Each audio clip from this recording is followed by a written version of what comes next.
Welcome to the Pull the Chair podcast brought to you by the Gryd Network. I am your host, Paris Brown. With me, one of my co hosts, Dylan Lima. And special guest today, as you can see, it is not Tyler who is here today. Special guest, Josh Tariff from the Gryd Network on the show with Mike and Josh and on the show with Barry. Maybe on Mike and Josh on Thursday and Barry on Wednesdays. He's talking about wrestling. How are you doing today, man? I'm doing all right. I mean, Tyler's doing great. I've always wanted to be known as Tyler. I felt it was time for a name change, Ah, and gotcha. what better place to try it out than the Pull the Chair podcast with you There you two? go. I feel like I Tyler can pull off Tariff. being a pretty good Tyler. Tyler Tariff, TT.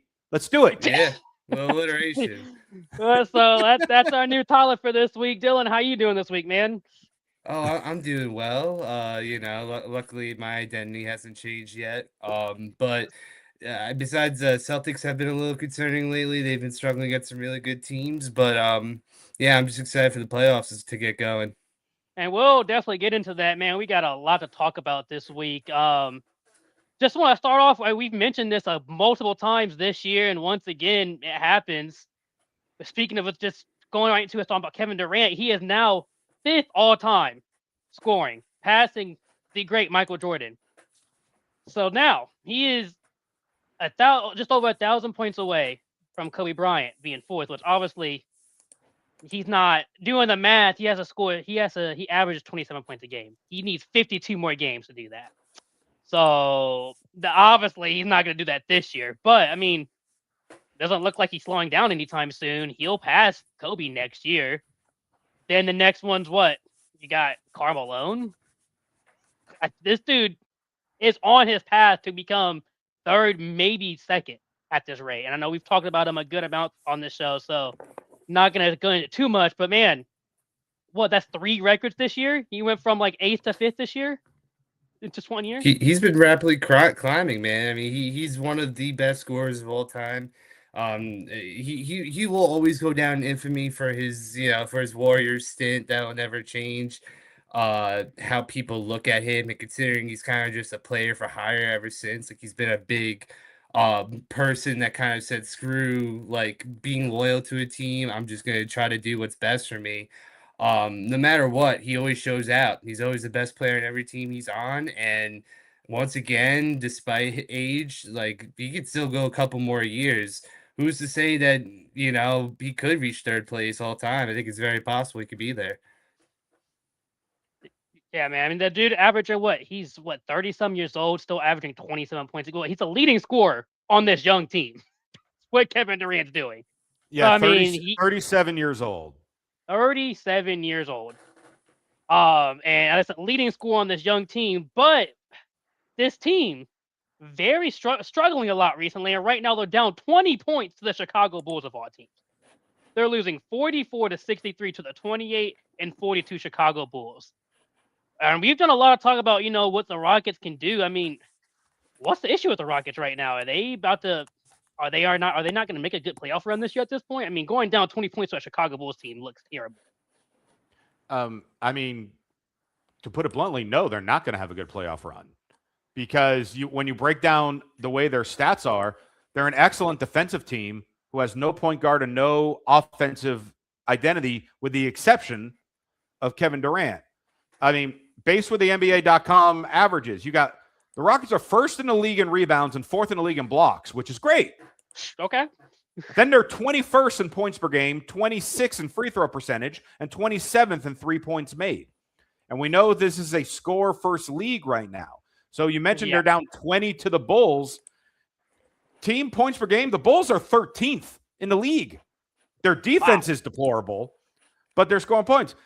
Other teams in the West that are higher in points per game than the Rockets, besides your obvious teams up top, the Utah Jazz are ahead of them. The Grizzlies are ahead of them. The Pelicans are way ahead of them in points per game. So when you have to deal with teams like the Nuggets and the Thunder and the Spurs and the Lakers, who I know we're going to touch on, shortly, as great as you are in rebounding the ball, you got to score. And if you're a team that's not going to score and can't facilitate scoring outside of 37-year-old Kevin Durant, you're not going to do anything in the playoffs. I don't care how good a defensive team you are.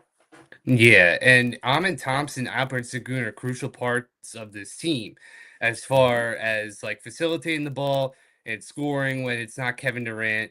And quite frankly, these guys they're not quite there yet. They haven't reached the steps where they could like be at their prime and have the game fully slowed down. Like Kevin Durant is way at the end of his window of like capabilities. And granted, he's still a fantastic player, but you can't keep on giving him this load deep in the playoffs.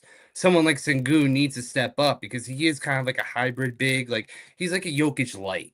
To be as respectful, where he could facilitate, he could board, he could score. He doesn't have that same defensive presence that Jokic has. He doesn't have that same exact build, but so like he definitely needs to step up. And Amin Thompson isn't quite a real point guard facilitator either. So like he's way more there for the defense and the lockdown side. So they do have a weird offensive identity that overall against teams that definitely have things figured out, they're going to be struggling big time. They need a true point guard. That's what they need, because Amin Thompson is not a true point guard. And this year, he's averaging 5 assists. Granted, I don't think you can ask him. I don't think he'll be capable of averaging more than 5 assists in a season. That's just not the type of player he is. He's a great defender. He's really athletic. But he's not a passer, and he's also not a shooter. That also makes an issue as a guard that can't shoot. It's a big thing to do at guard. And the other thing, though, that we have especially learned over these last few years between the success of the Thunder and the Nuggets and even the Celtics of what we all seen this year with them, the key thing on a team to succeed is depth. The Rockets do not have that. No. Now, yes, Fred VanVleet would have been their obvious point guard who's been out all year. Steven Adams, hurt. But then they didn't necessarily do any moves for the trade deadline. And when you look at their bench consists of guys like Aaron Holiday, Clint Capella, Dorian Finney-Smith. Is anyone intimidated yet? Because I'm not. Nope. The only one you got that does something is Reed Shepherd. The only bench guy you got right now. Right. Because, I mean, and yeah, because he's doing decently, 13 points a game. And, they're giving him plenty of minutes, especially being that there's no Fred VanVleet. So he's getting even more time for that reason. But, yeah, you have one of these guys, if one of these players gets banged up or gets in foul trouble in the playoffs, okay, now we got to rely on Josh Okogie to step up. And Tari Eason to throw another name out there of guys that just you don't expect them to perform when needed. Right. I mean they got 49-year-old Jeff Green on their bench waiting for his moment.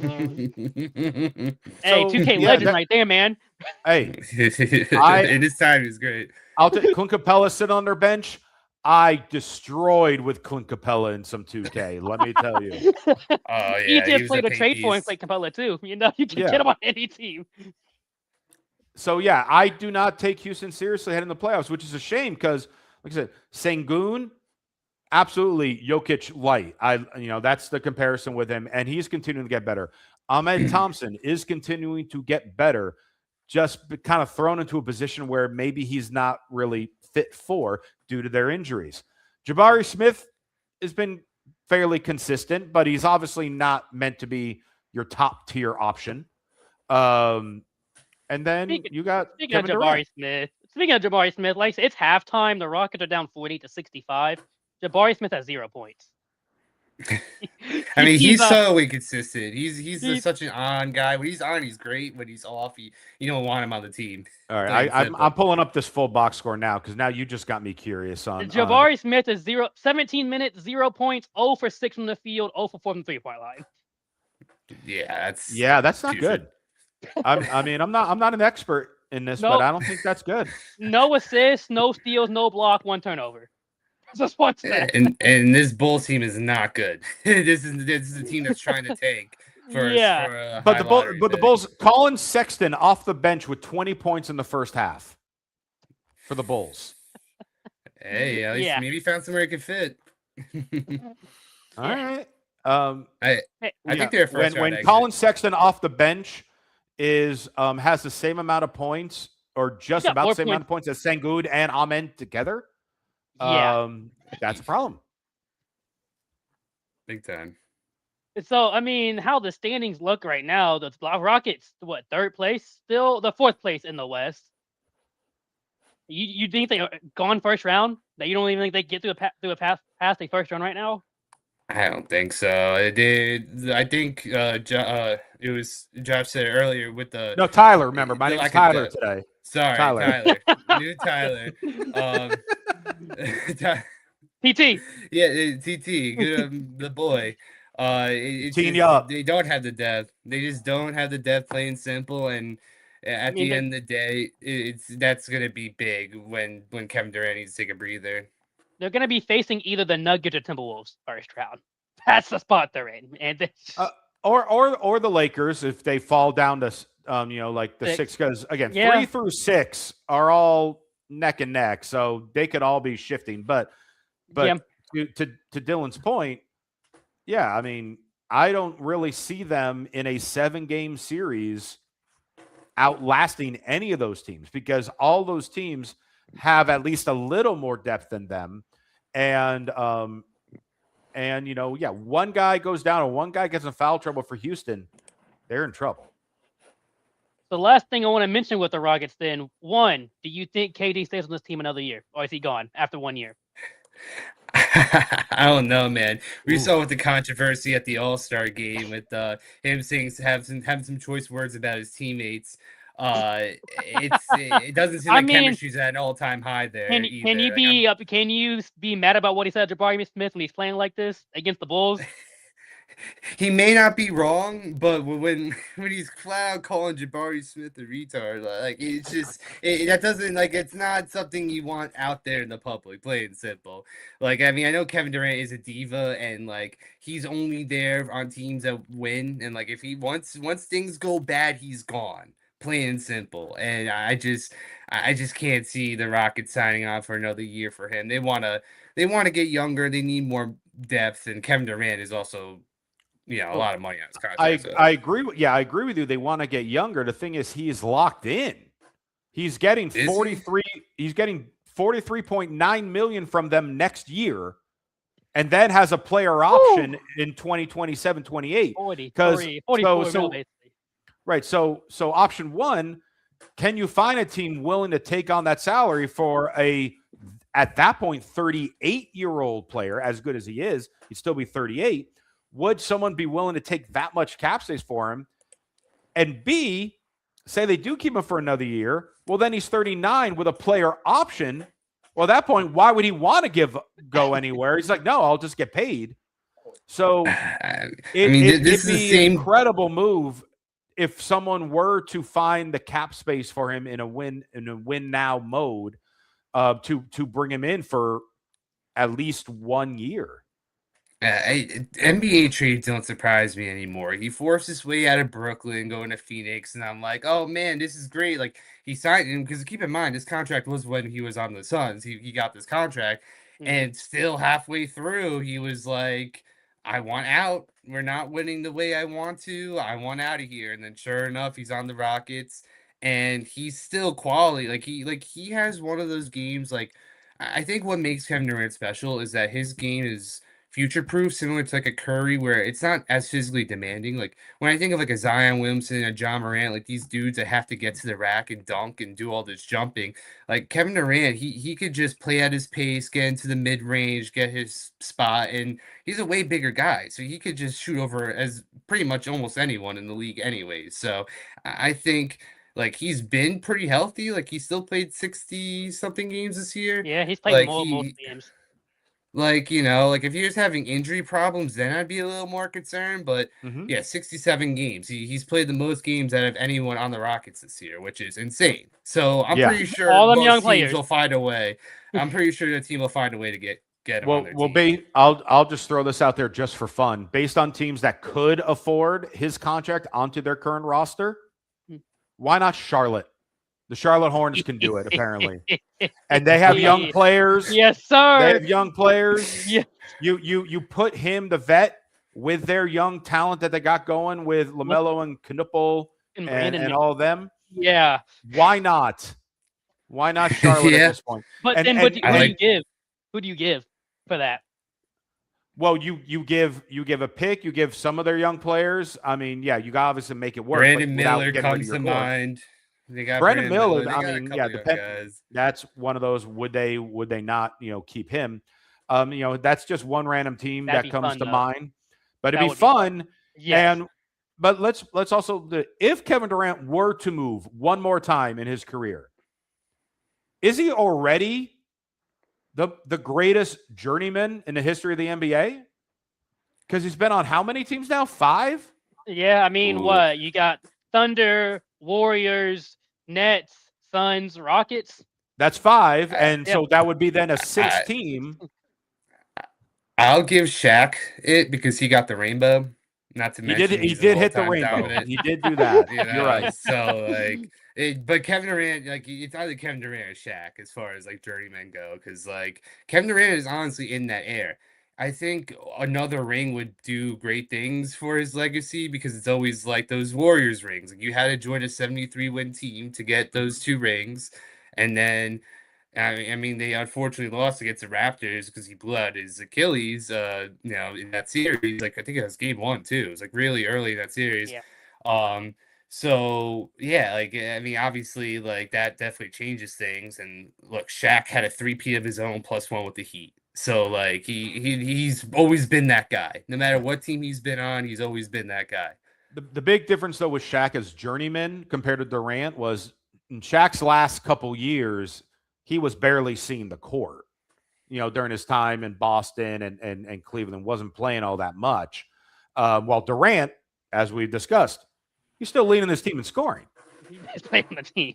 Yeah, that's true. Yeah. Like the late 30 years definitely do matter because Shaq was definitely broken down after the Heat years. And Kevin Durant looks like he's good. That's all he looks like he's ready to play. Yeah, he loves basketball. He could care less who he's for. That's what he wants to go to whoever's paying him is gonna win because he's like, I'm older. Let me just go shoot the ball. Let me go play a pickup game and get paid for it. That's all he cares for right now. Don't worry. His burner Twitter account will put up trade rumors in no time. So. Now going to another West team. We've talked about the Rockets a lot, and we've kind of shit on the Lakers a lot. The Lakers are 9-1 in their last 10 games. Luka just dropped 60 against the Heat, Bam's team who put up 83. Luka dropped 60 and beats them. We did a lot of talk about, this Lakers team has nothing. They're not going to be a playoff team. This Lakers team has figured it out at the right point of the year. 9-1. They're facing the Pistons right now in a 3-point game against the Pistons. Granted, Tony Cam is out for the Pistons right now, so they're missing a big player. But I know we said a lot about the Lakers, but are they going to at least win a series in the playoffs now at this rate? As long as they don't play Denver, yes. Denver's the only, and again, in that foursome that you got, Lakers, Rockets, Nuggets, Wolves. Lakers play the Rockets, I'm picking the Lakers. Lakers playing the Wolves, I'm picking the Lakers. Lakers playing the Nuggets, I'm not going to bet against Jokic and playoff Jamal Murray against them. And then get into the second round, if they were to get to the second round, well, then you're dealing with either the Nuggets, the Thunder, or the Spurs, and you ain't beating any of them. You think they can beat the Timberwolves, though? I do. I think Luka can single-handedly help with the Timberwolves because the Timberwolves are such an interesting team, honestly. As great as Anthony Edwards is, and you have other players on that team that can deliver and can contribute, they just don't seem to do it on a consistent basis, especially as consistent as what we've seen out of Luka and Austin Reeves, and now LeBron falling into this third option role that he's passer role. He's an assist guy at this point. Right. Honestly, the biggest thing that surprises me with this run that the Lakers have done with the team that they have is, being that I live in LA, I hear it all the time on radio. The amount of the lack of love that JJ Redick gets. Because in my opinion, JJ Redick should be a finalist for Coach of the Year if the Lakers finish third in the West. And if you go to the BetMGM odds right now, JJ Redick is not even in the top 8. Oh, wow. That's too low. Like right now, your top three, and I can understand the top three: Jamie Bickerstaff, Joe Mazzulla, and Mitch Johnson are your. And again, like, all right, I'm not going to argue that. And then you have Charles Lee, the coach of Charlotte, in fourth. And listen, he's done a lot for Charlotte. Like, that Charlotte team is completely different than the last year, but like they're not Laker level. Well, no, I think they're going to make the play in. So why would he be considered coach of the year? Right. Yeah, that doesn't make any sense. I think the thing with the Lakers is that it's like very late surge with them. I felt like it took a long time and things weren't bouncing the right way. Like Luka was out for a period of time. LeBron, like he's in his 40s now. Like he can't really play like he used to, and he still finds a way to impact the game. And you'll have his couple games where he brings out the vintage LeBron, but now you really got to look at Austin Reeves. DeAndre Ayton has kind of had a little bit of a revival now towards the second half of the season. Like it took him a while to really buy in with the Lakers, and I think that's been paying dividends. My thing though with the Timberwolves is that I'm a big fan of Anthony Edwards. I think as far as guards go, like I maybe Shai, Luka. Like Luka's definitely obviously like one of the best guards in the league, no doubt. But I think Anthony Edwards is right up there with them. And I agree. They have a lengthy team, man. They're very physically defensive. That I think the Lakers don't have that same defensive presence. I mean, between Jaden McDaniels, Julius Randle, and Rudy Gobert. And I don't really like Rudy Gobert, but Rudy Gobert is going to make DeAndre Ayton not do a single thing in that series. DeAndre is going to be a no-show in that series. It's going to be Ant and Luka because, I mean, Jaden McDaniels, Julius Randle, LeBron's going to do enough to slow down Julius Randle, and LeBron's going to have moments. It's the playoffs. A 40-year-old LeBron doesn't matter. He's going to have moments. It really comes down to Ant and Luka, and both of them can take over games. Both of them step up in the playoffs. My thing, Luka's made it to a finals. Ant's made it farther every single year with this Timberwolves team. I don't know. I think the Timberwolves can outpace them. Give them 7 games. If the Lakers have to win, they have to do it before 7 games. And not to mention, Ayo DeSumo was I think a massive pickup for them come the trade deadline. So between him, Bones Highland, Anthony Edwards, they have a great guard rotation. And then Naz Reid, like he's someone that doesn't get enough love coming off the bench. Like he's such an energizing like dude that will knock down threes. He'll be there in the paint to friggin' swat you. Like he's all over the place. So I think they'll match up very well. And if you're telling me like, yeah, they just got more depth, man. Because like Austin Reeves, like Marcus Smart is kind of washed. Like he's still making an impact off the bench, but he's not what he used to be. He still does that, and that's where he's at. And then Rui Hachimura, like I don't know, man. You start getting thin fast. Rui's inconsistent. That's Rui's issue. He can have games, but like you just never know when he's gonna show up. And I don't know. Yeah, that's a lot of players. The Timberwolves have a good amount of players. With the Lakers, it's really. I mean, you got Luka and Austin. They can put up big numbers.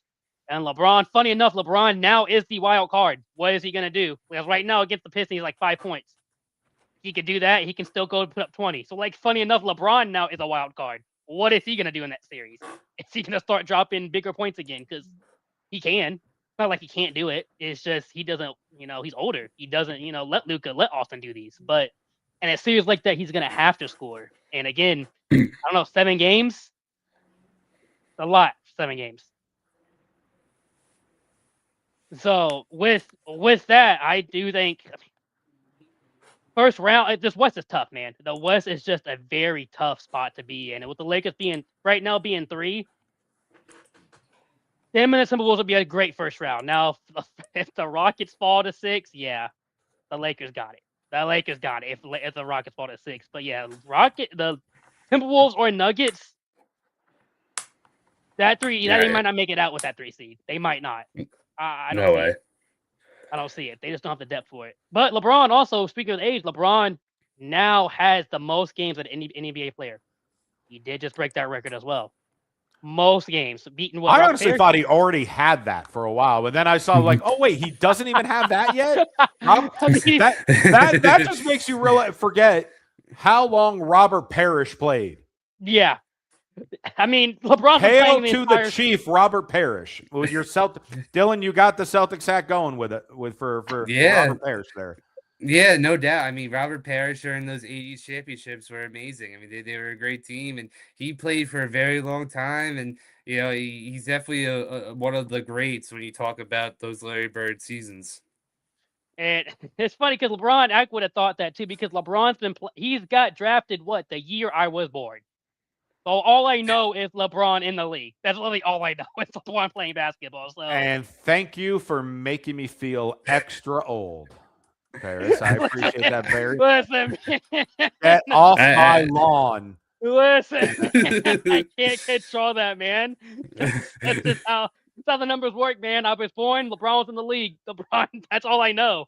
So the NBA is LeBron. That's all I know, the NBA. So the weird thing is when he does retire, I've never seen a league without him. I've never seen a league without a LeBron in there. So that, I guess, who can play that long?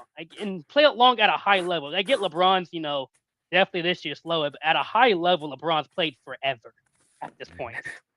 I mean, we're saying he's slowing down, but he still averages 21 in the games. He's the points per game when he plays 50 games. Like, he's still like amazing. Like he's just one of those guys that, I mean, like, there's a reason why you talk about Jordan, you talk about LeBron, and then you talk about maybe Will and Shaq. Like, when you talk about like the all-time greats, like Tyler. I know you've seen Jordan. you see Jordan play in his years, and obviously I've seen Peach Baskets. I'm sure you think I've seen Jordan. I've seen George Mikan run up and down. Yes, I'm old. I get it. Line. Yes, the 3-point line. I saw that. But yeah, I mean, honestly, LeBron could very well be the GOAT in his own right, especially in his era. Absolutely. No one stands up to him. And moving forward, it's like Jokic doesn't have the fire to carry that torch as far as like playing for a long period of time. Kevin Durant, I mean, he even with his spectacular career, he still won't be able to catch many of LeBron's records. So it's going to really have to take like a Wemby type of player, which has a questionable height and weight. Is that longevity? Like, is he going to be able to play a long time? Maybe, maybe not. Nowhere near as long as LeBron. Nowhere near. Nowhere near. Unfortunately. We've already seen the issues with him. So, like, there's no way he gets that long, unfortunately. Exactly. So, LeBron's going to be immortalized forever for as great as he has been. And we mentioned we were talking about the Timberwolves a minute ago, and that goes into the next one. The Timberwolves beat the Celtics 102-92. Sweeped ended the 18-year losing streak in Boston. And I know that now that has you worried about Boston as their record against 500 teams isn't the best. And Tatum has just came back. Tatum, I mean, he's looked okay. He's looked good for just coming off an ACL injury. He can drop doubles, but like, yeah, with a bad 500 record, what do you need to see from this team? What do they need to do to improve? It's been very frustrating, and I am trying to keep patient with Jason Tatum because, of course, coming back from ruptured Achilles as fast as he has been is unseen. Like, for Damian Lillard, he still hasn't played a game yet. He tore his Achilles around the same time. Granted, older, which is definitely a lot harder to recover from an injury like that. And it's very amazing that he's been able to be impactful right now as we speak. Because honestly, if you told me in the beginning of the season that Jason Tatum was coming back, I wouldn't believe you. I'd call you crazy. But he wanted to make that Kobe return, man. Him and Kobe. Yeah, but it's like it's just so tough because when you only scored 92 against a Timberwolves team without Anthony Edwards, you only score 89 against the Charlotte Hornets and lose by almost 30. You lose against albeit close games with the Thunder and Spurs, and then you could go back to scoring only 84 against the Nuggets. Like, they take care of business of teams that are definitely worse than them. Like if the friggin' Brooklyn Nets are coming to town, or the Sixers, we always own the Sixers. Doesn't matter who's playing. Take care of business. But when I see them go against actually quality teams with above 500 records, they just seem to tighten up. They get careless with the basketball. They're not moving the ball around like they should. Like Tatum and Brown kind of resort to old habits of, all right, this is my turn for this possession. I'm going to go and try to make something happen. And all right, now it's your turn going up the court and try to make something happen to score or maybe assist someone. Against the Timberwolves, they had 17 assists as a team and 11 turnovers. Like, that can't be happening. You got to be more willing to move the ball around and make things happen, or you're just going to be stagnant and throw up bullshit. That's the only way we could call. When Jason Tatum. Fuck. You're good. Here gets to you, bro. He's just so flustered. Even the mic. So flustered about the Celtics, he's knocking his microphone out. Yeah. I short-circuited my thing with my passion, but when I see Jason Tatum dribbling up the court with 20 seconds left on the shot clock and just shooting a 3 before anyone else touches the ball, like, great. It's great when it goes in. When I see it clank and bounce off to the sideline out of bounds, like, I want to rip my head off. Like, that's why it really makes me scared. Like, do they have enough time to gel to, be the quality Celtics team that they always are year in and year out? I'm getting worried. That's all I got to say. Dylan, may I tell you, being that you're a Celtics fan, I don't think you need to worry about a thing. And I don't think you need to worry about a thing because this is exactly what should be happening with them right now. Because you're bringing your all-star back into the fold. So you need time to readjust your rosters, your lineups, and figuring out what is working and what is not as he is getting healthy himself. And then obviously a little wrench got thrown in with the Vucevic injury, where he should be back just before playoff time, because I have been adamant on the Mike and Josh show, which of course you can check out on the Gryd every Thursday. Mm-hmm. I've been telling Mike Guido the Vucevic trade was the most impactful trade of the deadline, because you bringing in an automatic double-double who is a better stretch five than Porzingis at this day and age, back to Boston where Jaylen Brown playing at MVP level, Derek White playing well, Peyton Pritchard playing well, and then, oh, by the way, Jason Tatum's back now. So I was not going to be surprised if they did fall a little down the ranks heading towards the end of the regular season as they reacclimate the roster. But by the time playoffs come, especially with this Cade Cunningham punctured lung thing, and who knows what the status of him is going to be, I truly think Boston is far and away the favorites coming out of the East this year. So I hope that, calmed you down a little bit. I hope that got your mic plugged back in. We're trying to keep it PG rated, and I'm just doing everything we can to put a smile on that face. Yeah, I mean, like, look, I've seen this story before with this team. It's more or less just the old habits die hard. Like, especially last season against the Knicks when all they did was shoot threes. Like, I do 108 threes in 2 games. They really didn't have the paint presence last year that they have this year. Like, even with Neemias Queta and Luka Garza, they've been nothing but great true bigs on the team. Like, Neemias Queta had a 27-point, 17-board game not too long ago, and he had another 22-point game as of late too. Like, he's someone that is on the cusp of like developing and being that guy where, he's still a very traditional big, but Vooch, someone like Vooch that could stretch the floor and still get boards, like having a rotation of those 3 bigs is something that I've always missed with these Celtics teams. Now it's just can Jason Tatum like pass the ball, please? Can Jaylen Brown not dribble the ball off his foot because he's trying to get to his spot in the mid range? I've seen watching Derek White. He wants to make his impact, of course, and he's very well deserving. He's by far one of the best defensive guards in the whole league, and he's a fantastic catch and shooter. But sometimes when he tries to get into his float game, he bricks. And I mean, again, I'm being very nitpicky, but like obviously it's a passion that I bring with this where.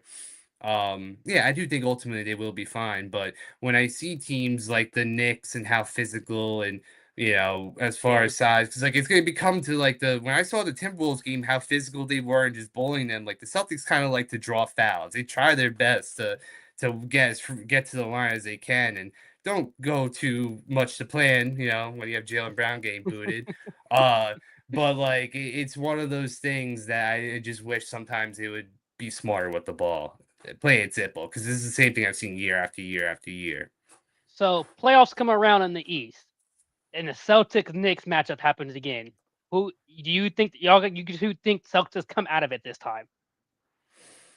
I I 100% think Celtics come out of it. Okay.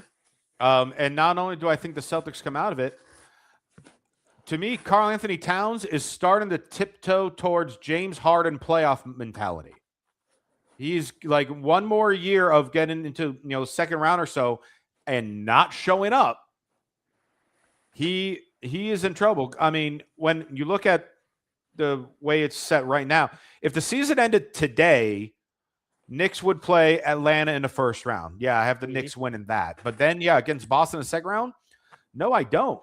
And, again, depending on the way the standings are, if the Knicks, and I know it's going to sound biased, but if the Knicks end up with the Orlando Magic in the first round, and if the Magic are actually healthy for once, I don't see Karl Anthony Towns stopping Paolo.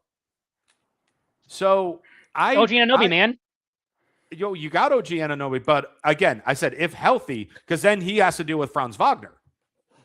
That's the big issue that the Magic have had.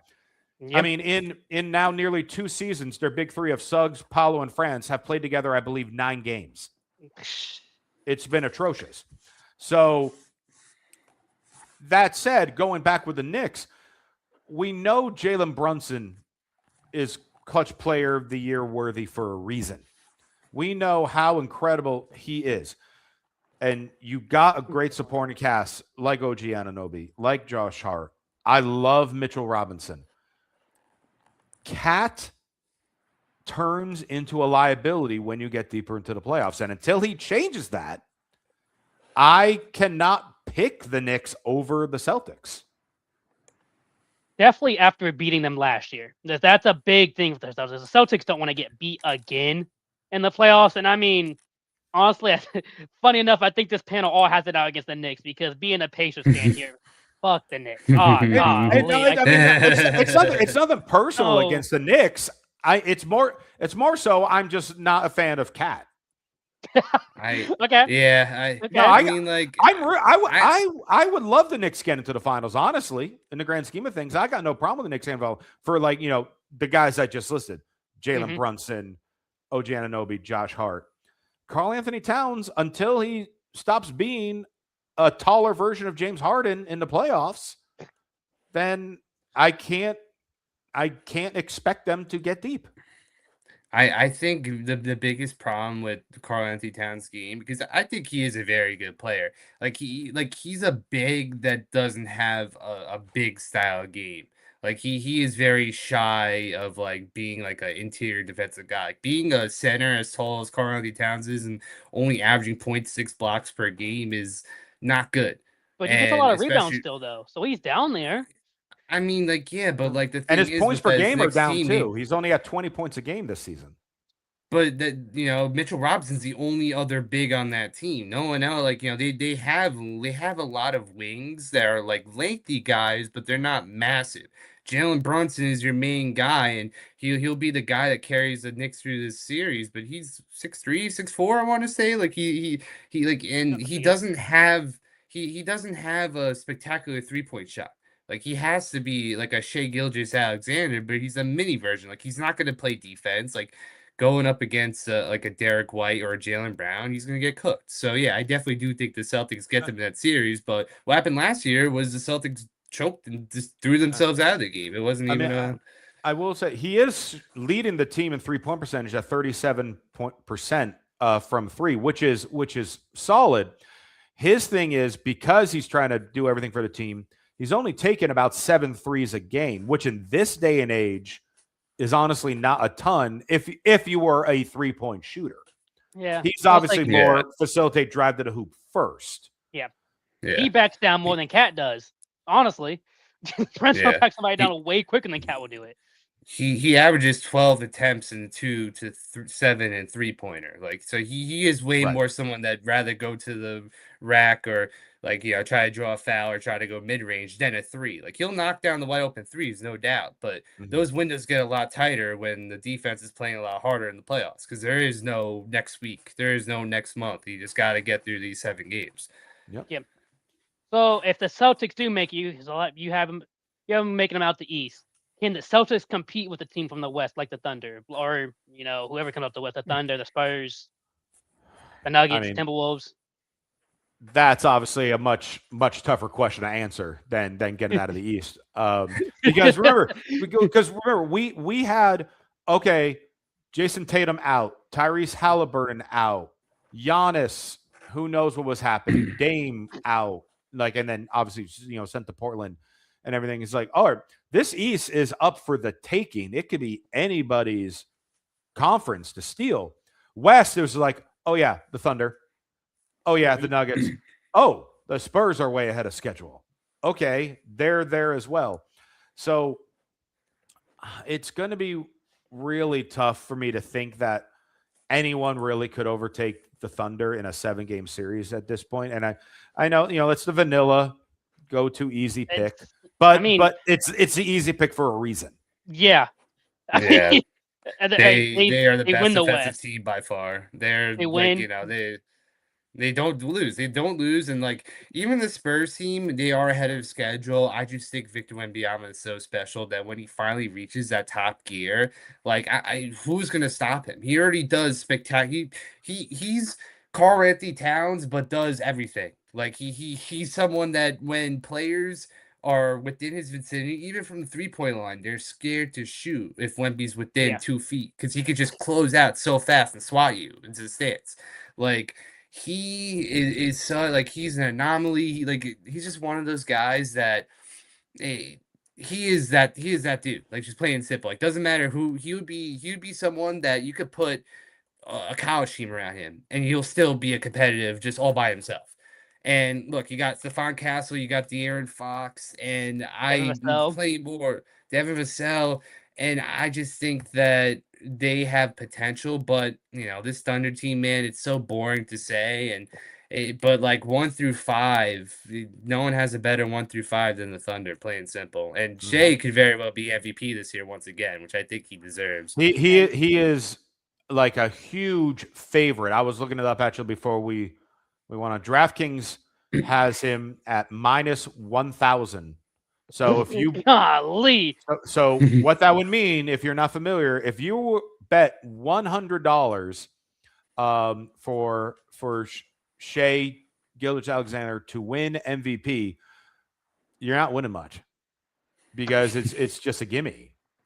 I mean, second place right now, as of a couple hours ago for MVP, is Luka at +1,000. And we speaking of that though, and obviously Shai has done everything, but Luka has better stats than Shai across the board. And when we're speaking of MVP race, I mean, Luka is averaging 8 rebounds a game, 8 assists a game, and 33 points? 33 points a game. That is more in everything than Shai's averaging. Shai's averaging 4 rebounds, 6 assists, 31 points. So should it really be that big of a gap? I mean, Luke, and they played the exact same amount of games. They both played 59 games. So it's not like one's played way more games. They played the exact same amount of games. Luka's averaging more in every category. Luka's also averaging 2 steals a game? 1.5 a game? 1.6. Shai has 1.4. So he averages more steals. Shai has him in blocks at 0.8 and more efficient numbers as far as field goal percentage, 55 to 47 and 39 from 3, compared to Luka's 36. So, if you want to play the efficiency game, Shai has him beat, but Luka has been on a tear. So, turns the ball over a little bit more.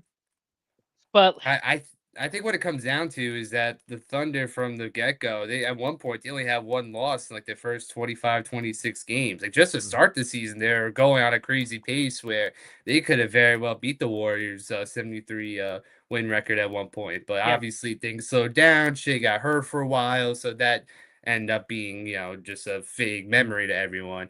I just think that even though Luka has been playing very well, it feels like it's too little, too late. Like he's not gonna like the 3 seed is the ceiling for the Lakers at this point. So if they slide towards the end, like I don't see how that would add credibility to Luka. Don't get it twisted. Luka has been amazing. He's been the main engine of that Lakers team. But again, what we're seeing out of this Thunder team is just pure dominance, and that starts with Shai. I mean, Shai, back-to-back MVP, Finals MVP last year. It's just when you look at the numbers, it's much closer than I think people think. I think everybody, assumes Shai's just ahead, but Luka's in the exact same amount of games doing everything Shai's doing. I think when more it comes to Luka has to for the Lakers to win. Shai is that team has players everywhere, and he's still doing it. He's still the leader of that team. So I feel like that plays a part. Obviously, Shai plays way better defense than Luka does. So that might play a little bit of a role in it too, because Luka's defense is questionable, and Shai you can trust on defense. But numbers wise, they're basically the exact same. So that's why I bring up that topic. But to go into our last topic, we've talked about all these good teams, all the playoffs. Let's go to the opposite end and talk about bad teams, man. Because that's why I get to talk about my team, the Pacers. I can finally, my team finally gets to be talked about. Hey, your team just beat my team for some odd reason. They sure did. Screws the tank. You have to make it look like, oh, we're not tanking that bad. We can still win. We can Good. Win then let the Clippers take your pick then. No, hey, chill. Whoa. They got Benning Mathurin. That's better than a pick, okay? They got a spar out of Benning Mathurin. All right. But the Pacers, other than finally winning today, we were on a 16-game losing streak. The second longest losing streak this year was a Pacers 15-game losing streak earlier in the season. So we've kind of mastered the tanking of losing. We've only won 16 games this season.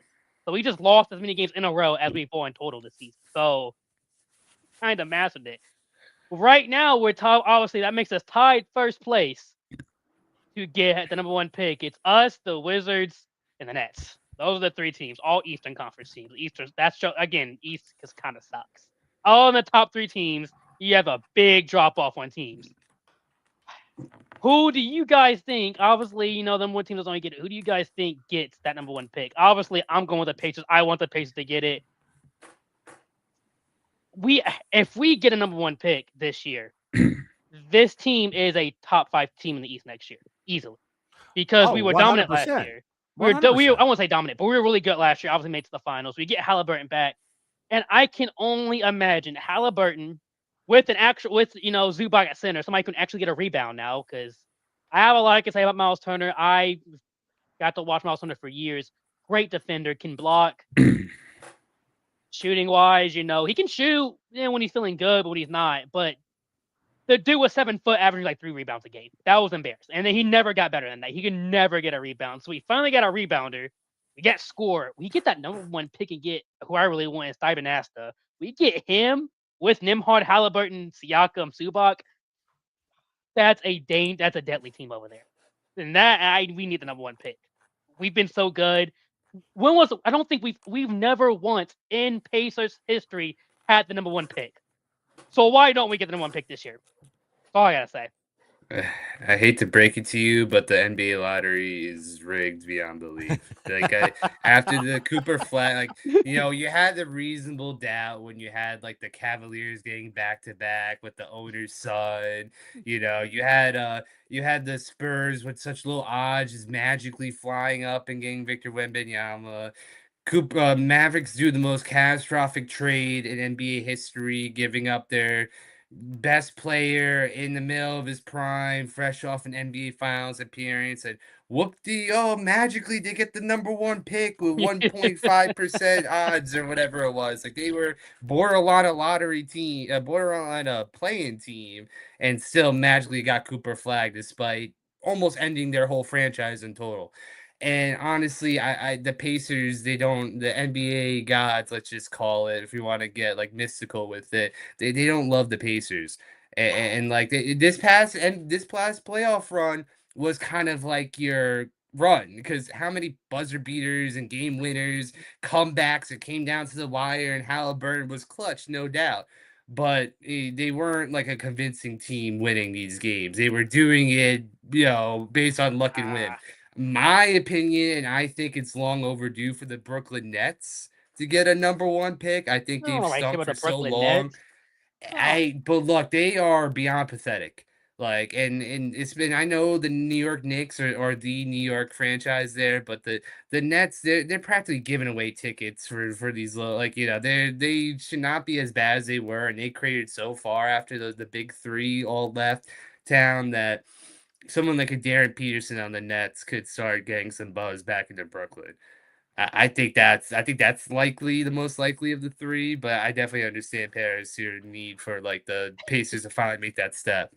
Dylan, I would agree with you about Brooklyn, except for the fact that this past year in 2025 they had 5 first-round picks, and they used 4 of them on guards, and they are still in the bottom 3. Hey, they can take Darren Peterson all they want.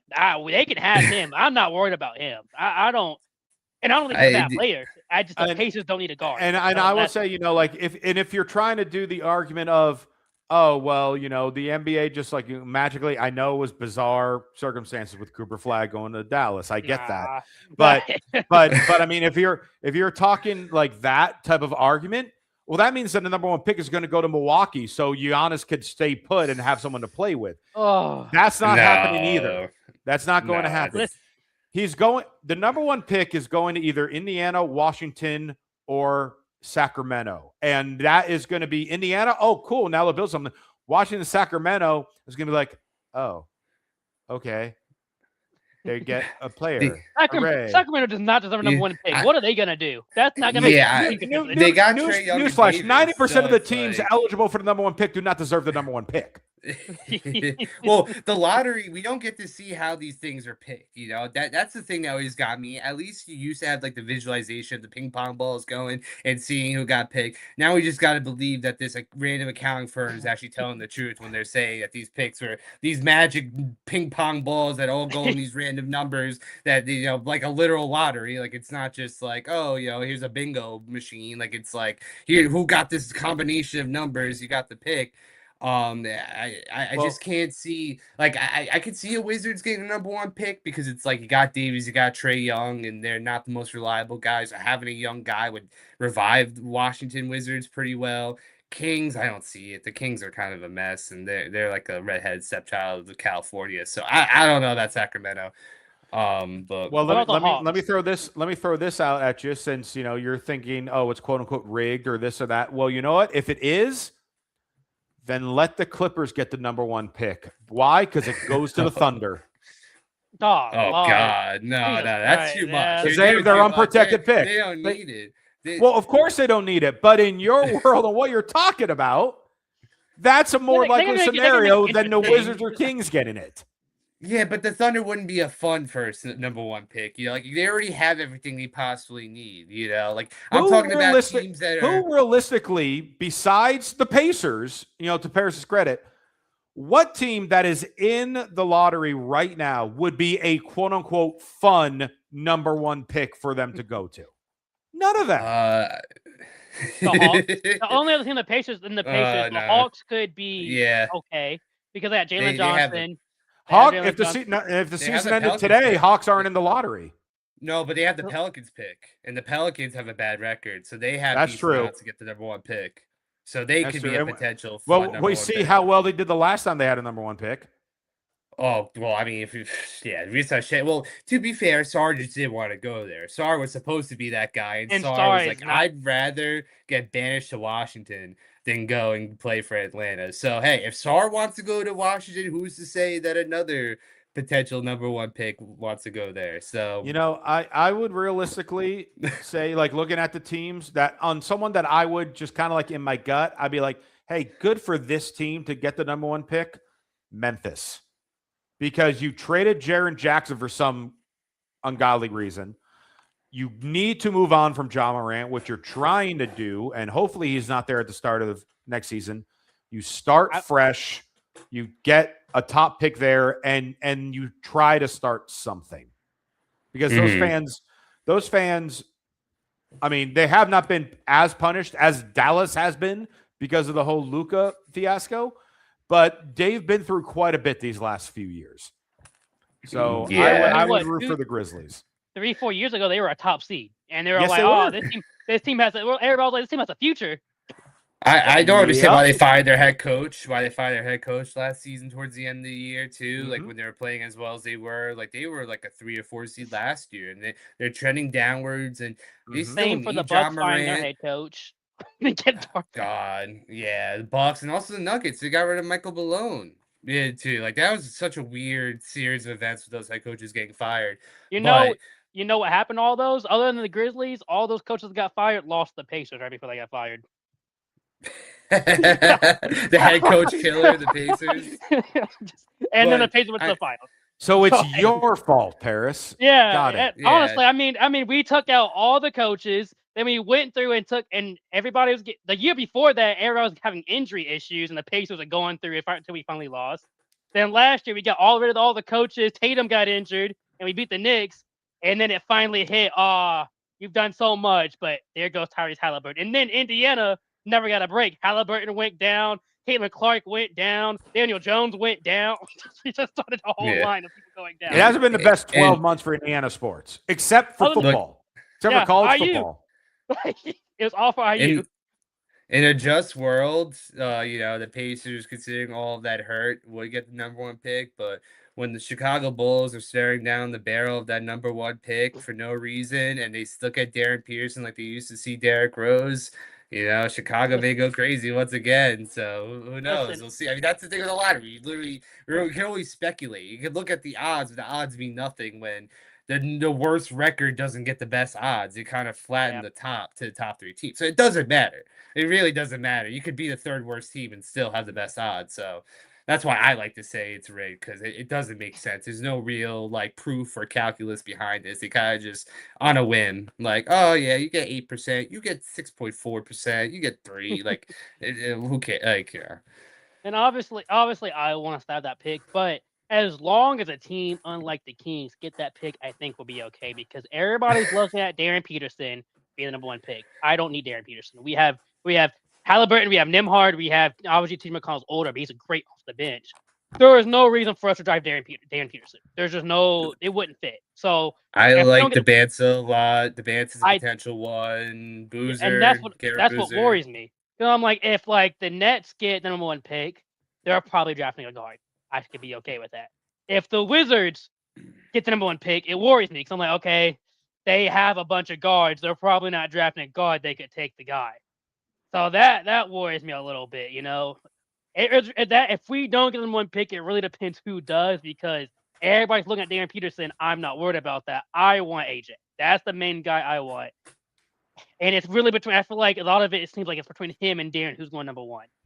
So if we don't get number 1, which again, I'm pushing for us to, what better time for us to power the first time for us to ever get a number 1 pick is now to get this guy, because every other year we've been building players. We built Paul George. Obviously, we traded for Tyrese Halliburton, but he's become such a better player. We had Andrew Nembhard. We built Bennedict Mathurin, then we shipped him. We've been able to build so many players, drafting dead in the middle, because we're always 6, 7, 8 seeds somewhere and getting out of there. So we're always dead middle, getting a pick, able to build that player. Let us get a number 1 pick finally. Yeah, they've never liked this. So this is our time. We finally had a really bad year. They already wanted to sue us for not playing Pascal Siakam, even though he missed 3 games. Oh no, he missed 3 games. Oh my God, such a big idea. Let us get the pick. Just no other team is interesting, other than if somehow the Hawks get the pick. If the Hawks get the pick, sure, they could do something, but they're not going as far as we would as number 1 pick. They're going nowhere like we are. That's all I'm saying. Let us get back to the finals. We're beating the Thunder. That's all I say. Yeah. I mean, AJ Vance is really gonna look weird in a Brooklyn Nets jersey when the Pacers are sitting at that 4 pick and they miss out on all 3. It's gonna be Yeah, and then we really. gotta draft a power forward, and we got Siakam at power forward. It's granted again, the Pacers have done so well that no matter who we pick, it should work out. We've been good. We've been really good drafting. As long as you still have your pick and it doesn't go to the Clippers. That's the only. Yeah, I mean, if it That's the dropped only that worry. far, that'd be tough. But yeah, the draft would do that to us. Oh, it would do that to us. We'd get rid of Bennett Mathurin, and then we don't get a pick. Yeah, man. Well, you keep sneaking out wins like you just did on my Orlando Magic. Then I mean, you lose 16 in a row. I feel like that's enough, right? Like how much losing? It's still 10 more games. It's a 10-game winning streak maybe coming. You don't know. Hey, you go 500 in these last 10 games. You then become maybe like the 4th worst team. You could very well lose that pick depending on how the ping pong balls fall. Listen, our next games, granted, we have the Lakers. LeBron doesn't lose to the Pacers. He could be 100 years old. He's not losing to the Pacers. It's actually very annoying. So we're not winning that game. The Clippers, I don't know. The Heat should beat us. Oh, then we got to face the Bulls. Yeah. Well, no, looking at your schedule, just about all these teams should beat you. Yeah. Doesn't mean they will. It doesn't mean they will. 16 games. We've only won 16 games. Everybody should beat us. But I mean, when you throw a Bulls in there, you know what the Bulls going.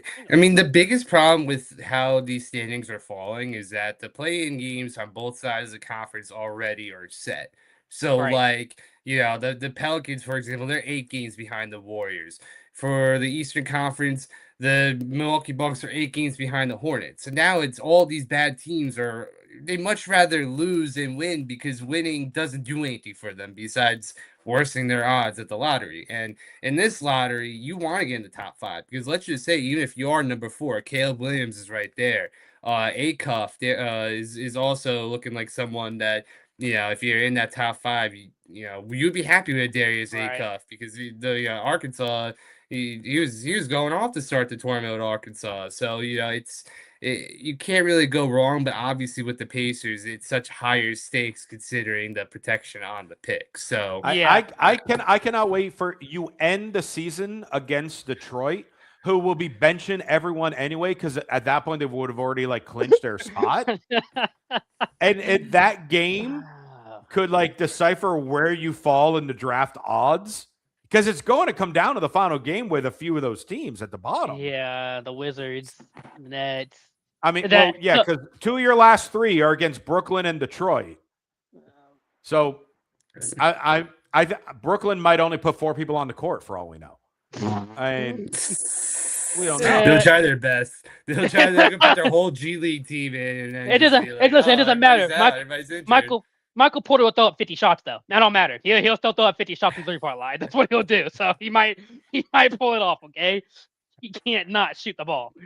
No, he's too good to not shoot. He's the best guy on that team, head and shoulders. So he's gonna shoot 2 guys in front of him, the whole team in front of him. He's shooting. Doesn't matter. And it would be the NBA to let the Bucks fall some games and then give them the number 1 pick to keep Giannis. You mentioned that, but it would. Why wouldn't they do that?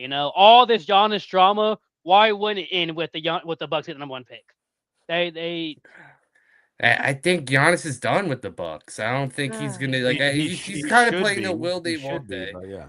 The Bucks should be done with Giannis. Forget Giannis. The Bucks should be done with Giannis. Giannis has all the power, and he's been so kind of winking and nodding. He's doing it respectfully. He's not like a James Harden who would call Dale Morey a liar in China, in front of a bunch of kids. He's not the type of person to be doing stuff like that. He seems like a stand-up classy guy, and the Bucks need him. He's still one of the best players in the league on a night-to-night basis. So, but if Giannis makes a big stink and wants to go, I'm pretty sure the Bucks would be happy getting rid of his contract. So he is getting paid so much money that it's not like they're competing with him unless if they were to magically get a pick and this rookie becomes the next Damian Lillard duo. it kind of seems like they're played out and it's done there. Giannis did his job. He got a ring from Milwaukee, first He time in did. decades. Like, I think it's finally time for him to close that chapter. Well, let's say that would be a conversation I think we'll go into next week with, because I do think I'm Milwaukee. I'm done with Giannis, so we can definitely talk about that next week. Coming up, our last week of the NBA season, see how the playoffs are filing out. Who's gonna be facing who in the playoffs. We talk about the draft lottery. Did the Pacers win more games? So we decided to win a game today against a team that's gonna be in the playoffs. So like, who knows what we're gonna do? It's the Pacers. We'll start making random shots. So tune in next week, Monday at 9:00 on the Pull the Chair podcast. Stay tuned for Josh on his shows coming up on Wednesday and Thursday. So stay tuned to look at his show, and just stay tuned for the Gryd Network. Pull the Chair podcast on Gryd Network at 9:00.